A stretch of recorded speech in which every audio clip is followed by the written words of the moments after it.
So, welcome to this chat, which has been recorded specially for the GGC magazine, but has been featured in all different places on sex.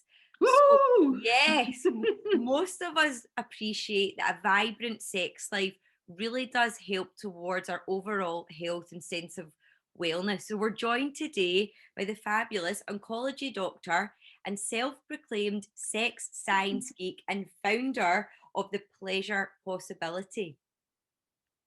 Hi, Claire Laura. It's Macaulay. lovely to be here. I'm so excited. I love doing this thing. Give me any opportunity to talk about sex, and I'm there. So I'm delighted to be here. Yes, and you will salt and pepper it up. Like, see, when when you think about talking about sex, you just can't help but hear that song, can you? The song that my mum would always switch off whenever Switch it off. came on. Yeah, exactly. And those early messages that we get about what's appropriate and what's not appropriate are really key to what happens to us in terms of our sex life going forward. So all of those messages that we internalize as kids, all of that stuff that happens about what's okay and what's not okay, Yeah. particularly for female bodied people, for example, with the whole, well, she's a slut, all those messages actually feed into who we are today as sexual beings, and it's really important to be aware of some of that stuff.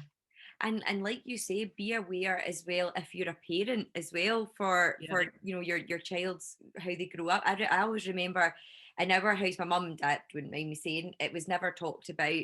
And actually, like, when I was growing up, obviously teletext and CFAX were a thing, and whenever a shagging scene came on the TV, my mum would hit the teletext. But I was like, Mum, you really want to hit the mute as well, because just putting the teletext out is creating a lot of weirdness in the room. Teletext and the noise. I know, I know. That's probably far more traumatic than just leaving it as it was. It's like, I'm just going to the toilet, right? I've had enough of this. And though those messages that we get, which are, sex is, it's not okay, it's not something that we talk about, it's not something that's for, people like us don't do that. All of those kind of things are subtle messages that we carry with us, that Yeah. unless we go back and look at, unless we go back and or can recognize that they're driving who we are now. So a lot of the work that I do when I'm working with people is to start right back there. What were the early messages you got? What things did you internalize? How do you think that's playing out for you now? Because it is playing out for you now, whether you're aware of it or not. Oh, that's really interesting. Right, Claire, see, before we get into the nitty gritty, tell us a bit about you and your business as well, because it's so super interesting. I mean, I was on your website earlier on and I was on it last week as well.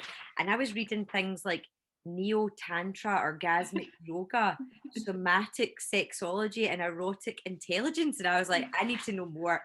Yeah.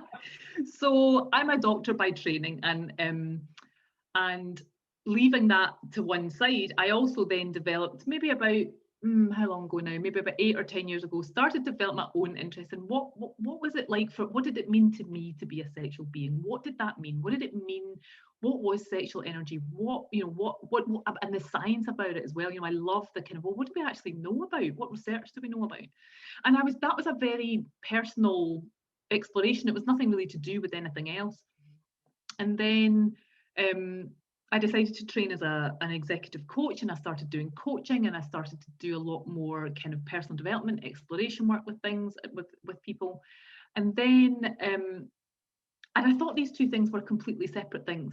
I thought they were completely separate. And then the next thing that happened was I decided I started to get really interested in the perimenopause and the menopause for two reasons. One, because many of the people that I treat for breast cancer, we deliberately make them menopausal as part of their treatment, and they might often be young people, or and there's lots of issues and difficulties can come around that. And I realized nobody was talking to them, one necessarily about their menopausal experience, but certainly nobody was talking to them about sex.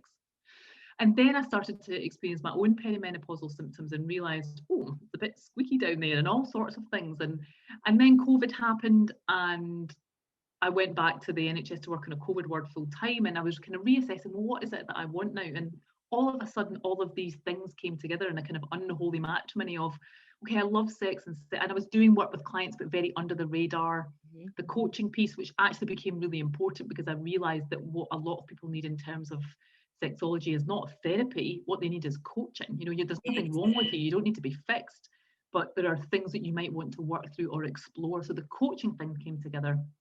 And then the menopause thing, and I thought, sex, menopause, and somatics, which is about using the body to access some of these things, not using our mind. There's a place for talk sex therapy, absolutely, but this is a different thing. This is about using our body, and it all came together. And I just knew it was called the Pleasure Possibility. I just knew that it's about people understanding that pleasure is possible for you, but you do have to choose it. You do have to actively choose. And then once you've actively chosen, you can play, you can explore, you can figure it out. But it is possible for everyone, but there is something about the act of choosing of that. And that's where the Pleasure Possibility came from. I've been doing it. It was very kind of under the radar, and I was, but I thought, right, this is the time to step up and be the woman who talks about dry vaginas on LinkedIn, and that's who I've become, Dr. Dry Fanny. That's what my friends call me. Well, so, that's what it became, and it just became, okay, all of these things came together. And then I'm currently just finishing my training as a what's called a sexological body worker, which is about doing body work, so doing actual somatic with the body work and combining that with sexuality and sexology and coaching people into whatever they want to explore and around their body. So that's how it all came about. Wow, it sounds so interesting. And you know what? It's so important to have, humans like yourself talking about these things, because there will be a lot of women, perimenopausal or menopausal, and they'll be feeling these things.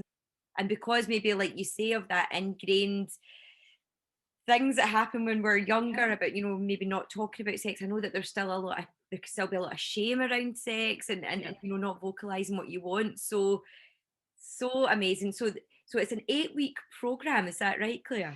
So there's different ways that people choose to work with me. Some people will work with me one-to-one, and actually some of the work we've learned to do some of it over Zoom because of the whole COVID thing, and actually some of it really works really well. So one-to-one work, people might want to come, but I also run an 8-week program which is called Making Love Through the Menopause, which is an 8-week program that takes us from, oh my God, what is happening to me, to actually and part of what you said there is really important, which is what do I want?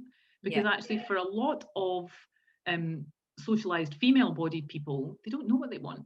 Nobody's ever stopped to think about what they want because there's all these other societal pressures upon us, be that for partners, families, kids, whatever else, is actually what do I want? And the fun thing, I work with people of all ages and of all genders and sexual orientations, but working with people who are at the menopausal stage of life, it is a transition. It's a transition piece of life, a bit like becoming a parent is a transition piece. It's a transition point in life to go, right, sweetheart, if you're not doing it now, when are you doing it, kind of thing, So there's something that happens, I think, for people at that stage of life, that they're really ready to embrace something different. And often that might be, particularly if it's people who've had children, their children are leaving, or maybe a marriage is ending, or a partnership is ending, or they realize they're in the wrong job or something. Lots of things come together at that time, and it's the perfect time to be working on and with your sexual expression, because your sexual expression is not just about having sex. That's not how I see it. Your sexual expression is about, it is your life force energy. It is the thing. It is the va-va-voom. It's the zhuzh. It's your creativity is all tied up with how connected you are to your sexual expression. And for me, it's a perfect. And it's been a lovely experience for me as well to watch people go through that. When I'm also at the same kind of transitional point in my life. Right. Okay. So let's chat about some of the facts then, Claire, because before obviously our interview, I've been looking back and actually just through my own experience with talking to friends, and we've all got different WhatsApp groups. And actually it was only recently, and one of my groups of friends I've known for about 17, 18 years. And only recently did we actually start talking about vibrators, start talking about these types of things. And just before, it's just maybe not something that we've been talking about. And again, that harks back to when you're younger and, female masturbation is still not really something that's been chatted about. I mean, I read some various different studies. So let's talk about this one. So Durex did a study in the Netherlands, and they talk about the orgasm gap, and they basically talk about how the way women view sex between the way men view sex. So I think it was something really small, like maybe 12% of women see orgasm as being the ultimate goal when it comes to sex, 12%, and the rest of us, speaking generally, are maybe just enjoying the moment, or there's various different but whereas a very large percentage of men, 25% of men think women don't have a problem to climax, and 56% of those men think women don't need to orgasm to enjoy sex. So we can see a lot of different irregularities coming up. 30% of men think vaginal penetration is enough, whereas only 1 in 4 women in this study, and I think I've seen another study where it's 80% of women don't orgasm from penetrative sex. So that was all very interesting stuff. And then Women in Home reported on another study that had been done with 6,000 participants across 12 countries. And the UK's masturbation gap is 76% between men and women, which is obviously a very, very large percentage. And then another one, men on average masturbate 154 times a year, women 49 times a year, and only 14% British people think that female masturbation is acceptable. Yeah, no, it's ridiculous, isn't it? I mean, it's just it's telling, number one, right? So it's really telling, and it's also really real. I think that's the other thing, is that this is actually happening. There really is a pleasure gap, I choose to call it, because I think in addition to the orgasm piece, which is it's something altogether, and we can talk about that, but even just the pleasure gap. So people will come to me to say that their primary goal of coming to work with me is so that it doesn't hurt so much. And I'm going, okay, so the bar at which we are setting your expectations for what sex should be is at least not painful. That is a completely different bar to this is something that's pleasurable for me, or this is something that I enjoy or that I want to do. And some of that is very societally ingrained and conditioned within us about, you don't touch down there, and that's not nice and that's dirty, and all of that stuff that we've kind of internalized. Would I like to think that it's different? Would I like to think that so my daughter's 15, would I like to think that in 10 years time we might have a different outcome? Who knows? I don't know, because we do transmit a lot of our own stuff unwittingly to our kids. So if we are sitting in a place of shame and guilt and uncertainty and all those kind of things with sex, we can't do anything other than transmit some of that to our kids. So I don't know what will happen. I would like to think that we will have a different situation, but I'm not altogether convinced. And I'm not altogether convinced because we don't prioritize our own pleasure. It doesn't feature on our lists of things that we want to do. And then there's all the messages about, it's not something women should do. And I'm kind of thinking, well, who is supposed to do it then? Because the other dynamic that comes out of some of that is that sex is something that's done to us. And I don't mean non-consensually. I don't mean in a way that we're not within consent, but we allow ourselves to believe that pleasure is something that someone else gives to us rather than something that we embody and own for ourselves. And I genuinely believe we can only start to embody and own if we are prepared to touch ourselves, because I know plenty of women who have never looked at their genitals, don't masturbate, haven't touched them, have no relationship with them. And there's a kind of concept of this idea about the genital hole, which is that we can understand all these bits of our bodies, and then we get here and there's a kind of black hole bit that we're not even very often aware of. I say to you, okay, Laura, close your eyes and imagine your right hand.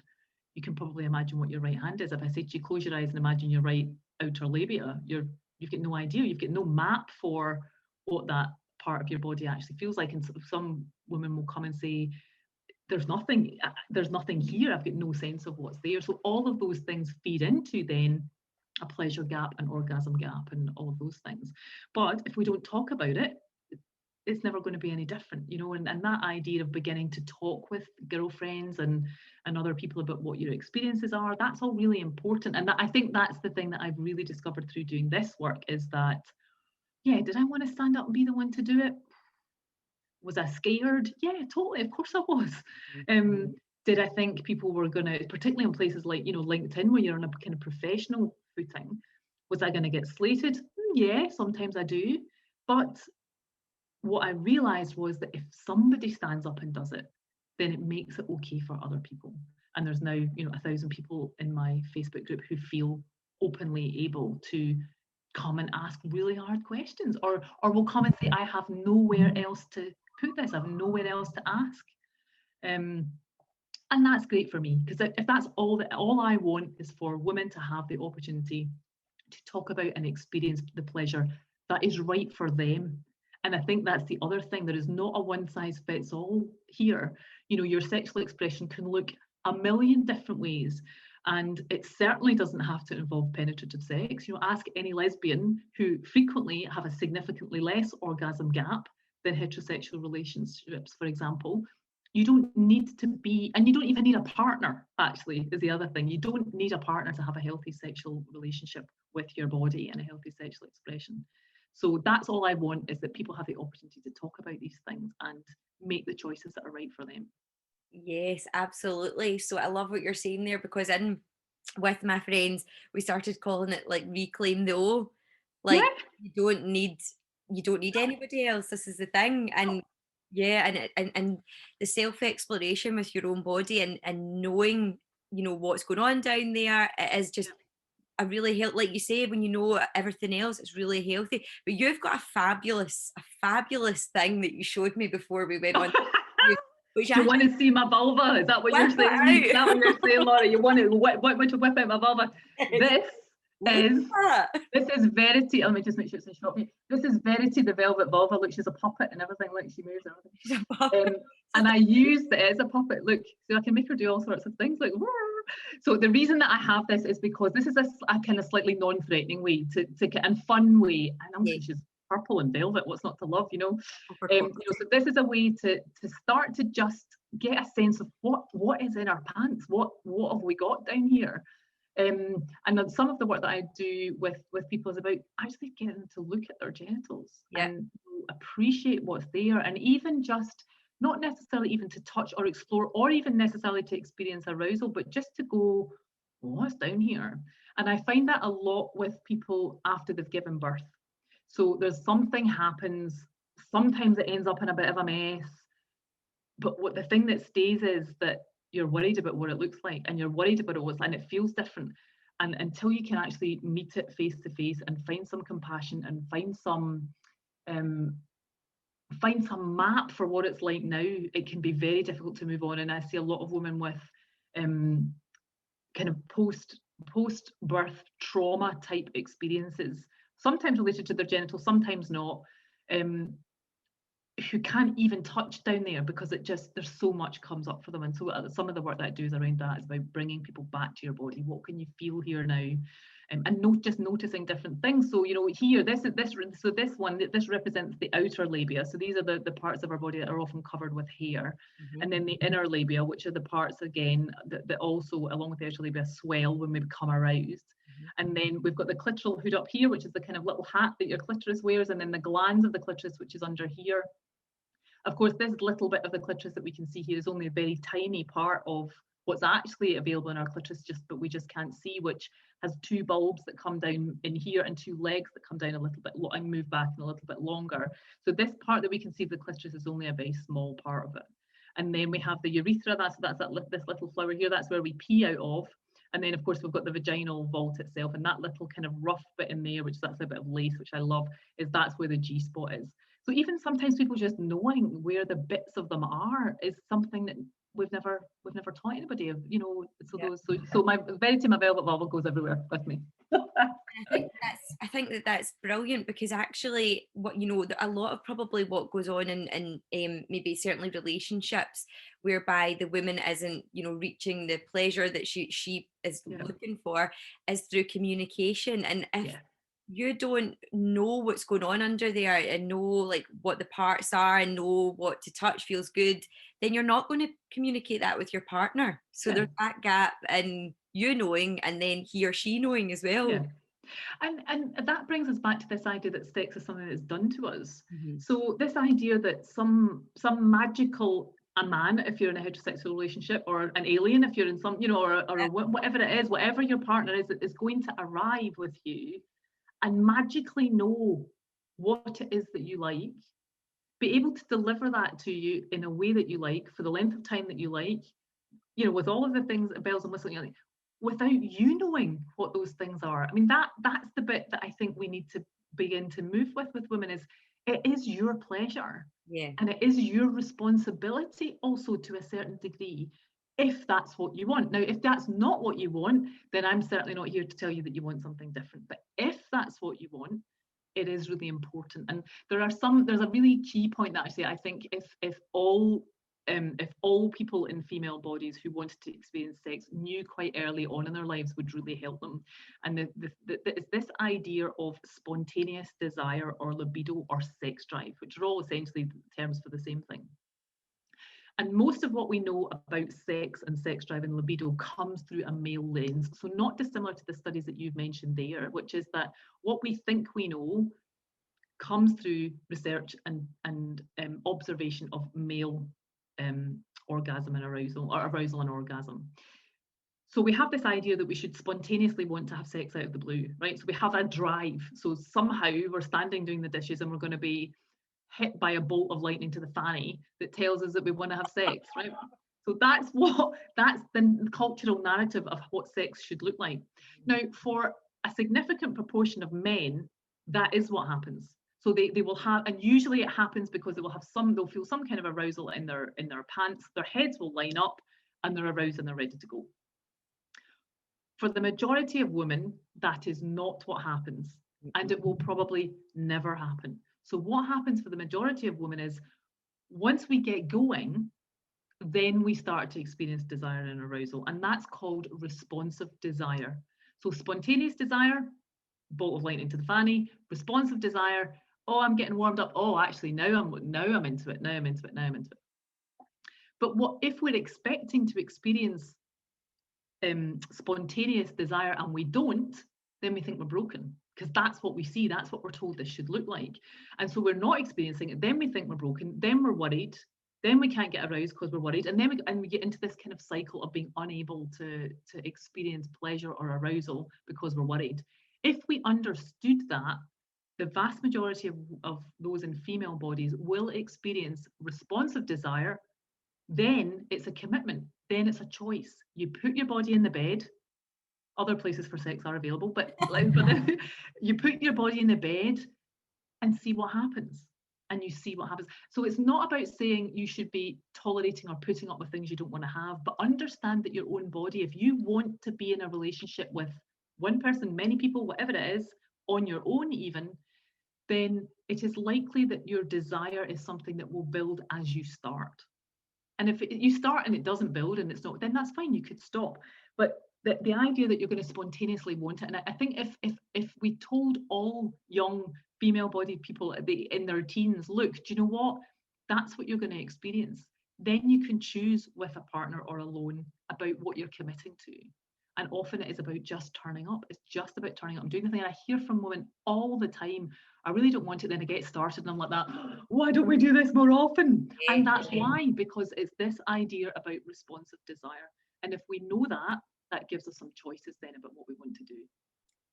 I love that. That is like mind blowing. But yeah, it's about showing up, making that commitment to that element of your life, isn't it? And also, I think knowing that, and I think people feel when they have that, oh, I can't be bothered thing, they feel that that's wrong in some way, that in some way that they're broken, or in some way, you know, particularly if partners also don't understand and they think, well, you never initiate and blah, blah, blah, blah, blah. You know, do you not love me? Am I not doing it for you? All of that stuff. It's not that. It's none of those things. It's just that our sexual wiring is different. And in general, when we get going, it'll happen. Yeah. But we just need to understand that, you know, the wanting to want something that is probably never going to happen probably isn't a great place for the way that you feel about sex. Yeah, absolutely. And foreplay as well, because there a lot of the studies are saying, you know, clitoral stimulation is by far the most way that most women orgasm. And I think it's, you know, we're talking about like seeing things, society seeing things through a male lens. And I was even thinking earlier on, like about The Holiday, the film The Holiday, because I think about Christmas all the time. But actually, I do love the film. But do you remember the bit? I'm sure it was in The Holiday, and it's Cameron Diaz and Jude Law, and he says something like, oh, what do you think about foreplay? And she says, it's overrated, and he's like, oh, I love you, and you're like, well, there's a message in itself, Yeah, because then that becomes sex being all, mainly if we're, if you're to believe that yeah, only 10% of women orgasm through penetrative sex, is about his pleasure, and yeah, him doing it, and like, whereas many females, probably from the foreplay element, and like you say, Claire, that's how we get warmed up, that's how we then mhm, are ready for it. It's such a not a, it's not a message for women then, is it? yeah, absolutely. And there's so much of that. So if you watch any standard porn, right, it doesn't matter where you go. If you try to find an element of porn that includes penetration with clitoral stimulation at the same time, you will probably not find that many, because all that you see in porn is dry vaginas almost, because I'm always on the lookout for that, because not that arousal necessarily equals lubrication, and we can maybe cover that. So that's a wee bit more of a technical nuance thing. But in general, it's men pounding women Mhm. without any touch, very much of anything else, or the odd if they're lucky kind of thing. And you think, you know, that's not how the vast majority of women are going to get their rocks off. It just is not. Now, if you're lucky and you've got a partner who you've trained very well, for example, then that's one thing. But unless you know that that's important to you, unless you've figured it out, then we all have messages about what sex should look like, and men are equally, it's not them necessarily that need the foreplay. So it's up to us, if you know what I mean, to say that's important, because it takes our arousal anatomy longer than it does for a male-bodied person, for example. So there's all sorts of things there about thinking about what is it that you really enjoy about this, because a lot of women don't necessarily enjoy the sex that they're having, but they'll tolerate some bits because there's enough good bits. And I'm just thinking, well, that doesn't need to be that way. You could enjoy it all, but Yeah. there is something about understanding that you have to take some responsibility for that.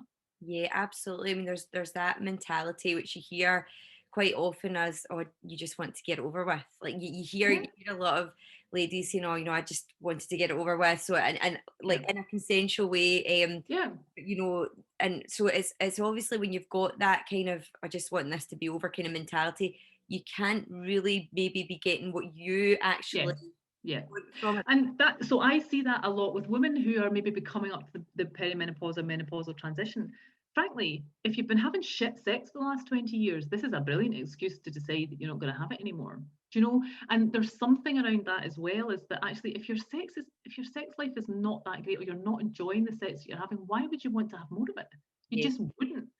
But also understanding that we need to take some responsibility for that. It isn't up to someone else to bring us the sex that we want. There is something about what is it that I want, and appreciating, even if it's hard to even notice what you want, not even in a sexual way. Because what I do with women is we then take this and we take it to other bits of their life and say, right, okay, well, you've noticed it's hard to tell me in this session how you would like me to touch you from. Often we do, but before we even get to anywhere near genitals, we'll work with people like from the fingertips to their elbow. You Mhm. can't tell me how you would like me to touch you there for 1 minute. So where, in what other bits of your life are you not able to ask for what you want? And what other bits of your life are you not able to say no to things that you don't want to do? Because it's all tied up together. And often what I find is when people start to work on their sex lives, they might leave their job. They might work with they might start to look at this relationship and go, I should have been out of this relationship a long time ago. Because as we start to realize what we want and be able to ask for it, we then start to do it in other parts of our life. And that's really where the magic is for me. Yes, I want people to have great sex, right? But it's about what you learn about yourself in that process that you can take into your life more widely, that really gets my juices flowing, when you've realized, actually, my real problem is I can't say no to things. And I do lots of exercises about yes and no and boundaries and consent and all that sort of stuff. And we make them games and we work with the body to do it. But once you realize, oh my God, I actually find it really hard just to stand in a room with you and say no out loud, then you go, right, okay, well, now we've got loads of stuff to work with. And that kind of flashes back to what you said at the beginning about your sexual expression and everything Yeah. linked, doesn't it? Yeah, it is all linked together, because ultimately the way that I look at it is we are made from sex and stardust. okay, that's where we came from. We came from sex, and we're made from stuff that fell out of the sky billions of years ago. I mean, that's what we're made out of. I love that. And it's true. And it's true, and that's where we came from. It is a fundamental and integral part of being in a human body. Now, whether you choose to do something with that or not is entirely up to you, but it is within you if you want to have it. Mm-hmm.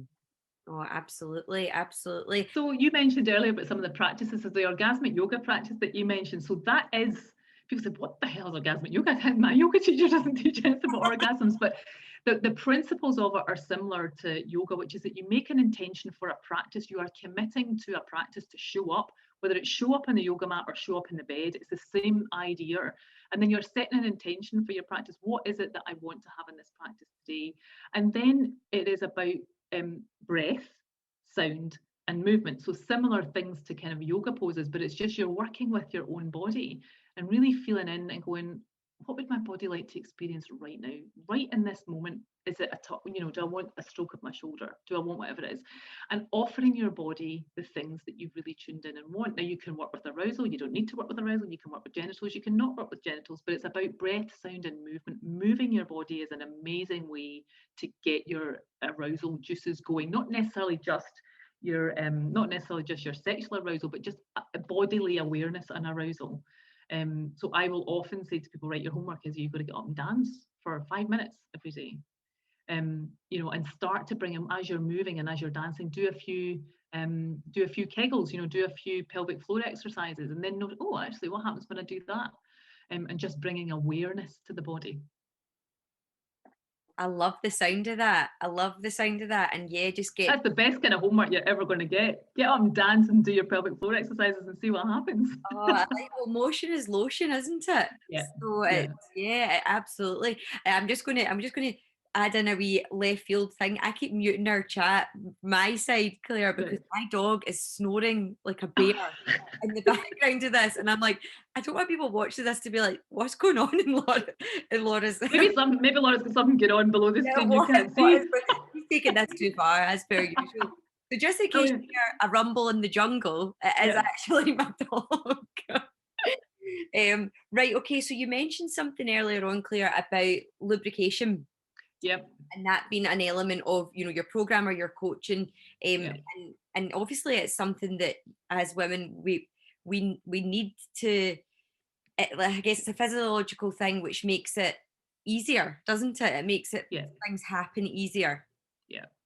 So there's a number of different aspects to that. So one is, just because you are become aroused and notice that you're wet, for example, does not necessarily mean that your head's in the same place. And your head can be totally in the game and there be nothing going on downstairs. There is a well-recognized disconnect. So normally, if we're thinking about male-bodied people, what's happening in the pants is what's happening in the head. They usually tie up, and that's called arousal congruence. So what it means is that both things are doing something at the same time. They are congruent. For a number of women, there is an incongruence. So what that means is things can be going on down there without anything going on up here. And you might remember there was a piece of research that was published a number of years ago now that was about women watching videos of bonobo monkeys, and their genitals became aroused, but they were not aware of being aroused. And that's because our genitals will respond to things that are sexually relevant. That doesn't mean we want them, but they will respond in a way to things that we see, that we anticipate or interpret, if you like, as being sexual, even if it's not something that we want to do. And for a number of women who may have had traumatic experiences, for example, let's say it's rape or some kind of sexual assault, they will often feel let down by their body because their body became aroused, and they can't understand, why would my body become aroused when up here this was so awful? And that is the reason why, is that there is very often a disconnect between the two. But if women don't understand that, they feel very broken. They feel somehow their body has let them down. Their body is no longer a safe space for them to be. And actually, some of the work that I do is about explaining to people, look, that's just what your body does. Your body was actually trying to keep you safe, because, as you say, if your body didn't do that and you were being penetrated against your will, there would be a significant more trauma, bleeding. All that. Your body was trying to help you, It Yeah. hasn't let you down. So there's things there that I think are important. But if we leave it out of that context and we just think about lubrication more generally, I wouldn't let anybody touch my genitals dry, because it's actually not very nice. It's not particularly pleasant.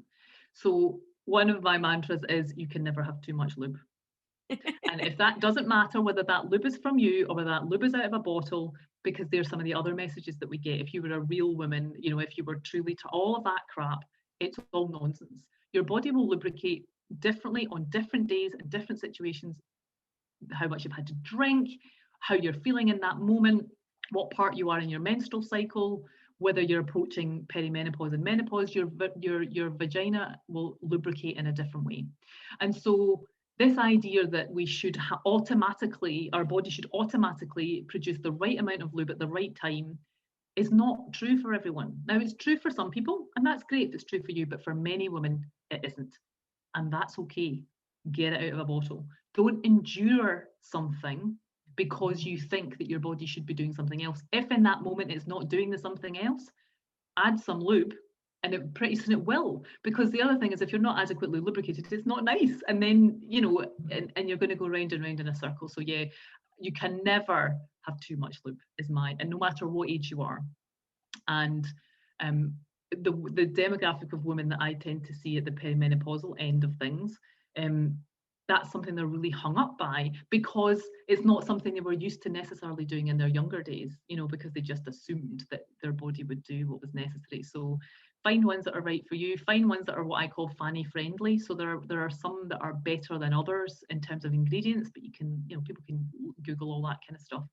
But find one that's nice for you and feels good, you know, and use it. And there's no, make it part of your fun, make it part of your play. There is absolutely no shame in using lube, because otherwise it doesn't feel good.